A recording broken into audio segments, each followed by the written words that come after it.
Here in the section on Art for the French Ducal Courts 19.2, when we move down into these paragraphs, you have to read carefully.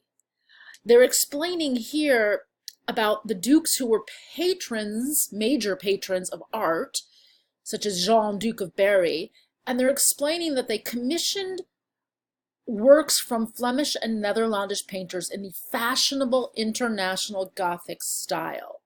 One of the things you need to be able to do is to define and explain that style. So this chapter helps you do that. It's telling you, first of all, that it's a new composite style. It's a mixture that emerged in the late 14th century. How and why did this come to be mixed? What's the mixture? Well, from the multicultural papal court in Avignon in southern France, where artists from Italy, France, and Flanders worked side by side. This probably seems unclear. And it's a little bit distorting because multicultural papal court kind of sounds like it's this happy place where artists of different cultures were exchanging ideas. Yes, artists from Italy, France, and Flanders are exchanging ideas, but the circumstances of this story are pretty crazy. What happens in the late 14th century is there is a massive power struggle between the Pope and the King of France. So the French King Philip IV, he was known as Philippe le Bel, the good-looking. They usually translate it into English as Philip the Fair.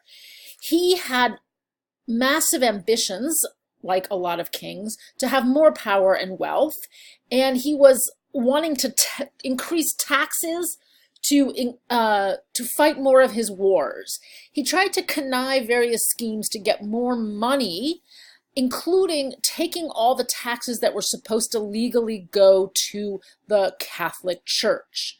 The Pope at the time, Boniface VIII, didn't like this, and there was a massive power struggle between the Pope and the King. The Pope actually threatened to revoke the divine right to rule of Philip, because the Pope said he's in charge of people's souls. Souls are higher than bodies, so he has the highest authority. He's in charge of everything.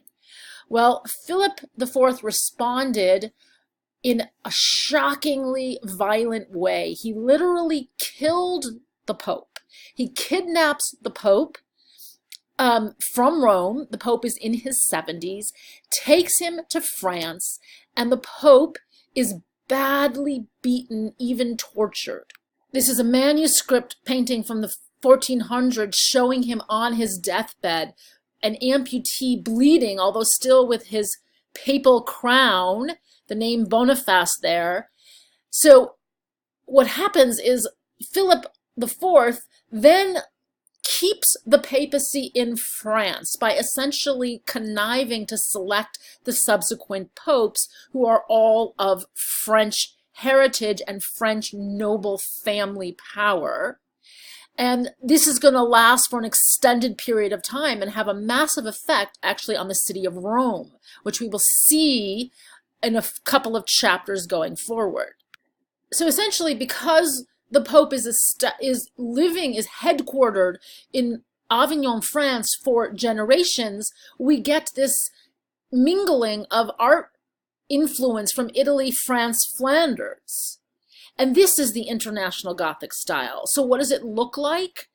They describe it very well. And I want you to pay attention to their description, both as description, because it can help you really kind of get a sense of what makes for good description, and also because in your upcoming activity, your assignment, I'm going to ask you to use some of this descriptive language.